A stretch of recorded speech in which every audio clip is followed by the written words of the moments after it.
In this video, I'm going to tell you a little story about why you should never believe gossip. That's the things that are said behind somebody's back about somebody else and not by that person themselves.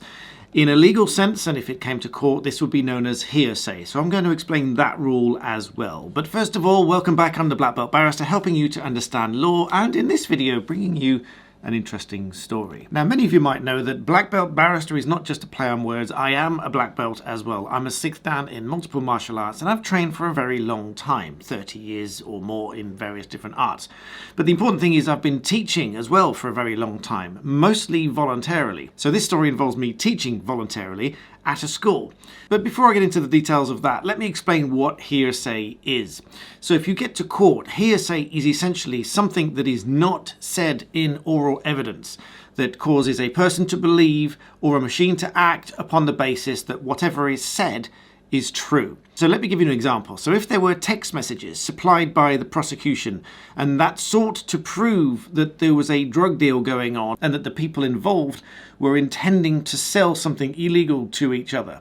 Now, if the prosecution were to bring this in as evidence and use it to prove that that was the intent behind the parties, then technically that's hearsay, because it's trying to get someone to believe that the contents of that message are true. And because it's not said in oral evidence and there's no way of cross-examining a text message or any other kind of detail like that, it's technically hearsay. Now, there are various gateways for hearsay to be admitted, and generally speaking, the prosecution may often not seek to prove the truth of the message, just give it to the jury and they'll make of it what they will. So with that as the briefest of outlines as to what hearsay is, let me tell you about my story, which ultimately amounts to gossip, which is kind of the same thing, and why you shouldn't believe it. So some years ago, I was teaching martial arts voluntarily at a school. This came about because I did a self-defense class, and then I was asked to take over a martial arts class when another instructor left. Now, whilst I will say I was offered payment to take these classes, I turned it down because I thought the whole point of it is to help the children at the school to learn martial arts, not to take payment for the classes. So I was teaching there for some time voluntarily, and at one of the school events happened to be speaking to the head teacher about the classes because she was very pleased with the progress and the feedback that she'd got from these classes. Unbeknownst to me, this conversation was overheard by somebody else and then somewhat distorted out of all proportion and found its way on the grapevine back to me.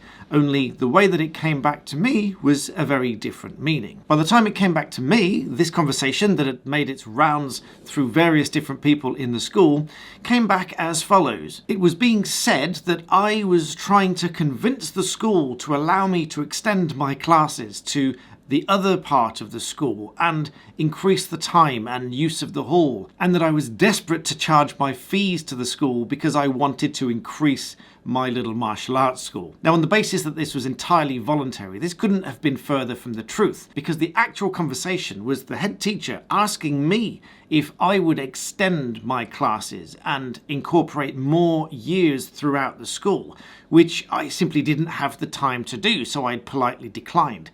So I don't know how much of the conversation this other person actually heard, but by the time it came back to me, that was the version that came back, and it was so distorted out of all proportion and meaning that I thought this would be a very interesting story for you to hear as to why you shouldn't believe gossip or otherwise hearsay. And from a legal perspective, this is why there are strict rules on hearsay. What evidence is admissible and what is not. And if it is admitted, then there'll be strict rulings from the judge to the jury as to what weight they should or should not give to various bits of evidence. So as barristers, this makes us question almost everything we are ever told. If somebody says to us, "Did you hear that this person said this other person has had a conversation or done something with somebody?" My first question is, how do you know that this first person has verified the information in the first place? And if they've got the information from someone else, how could they possibly have verified that information from that third source? And either way, by the time that information gets to you, unless you've heard it directly from the source, there's no way you can possibly verify this information. And so I would urge you, anytime you hear any kind of gossip or conversation like that, take it with a pinch of salt, unless you verified it with yourself. Anyway, I thought you would find this story interesting, so please share it with someone that you think might find it interesting. And as always, thank you for watching.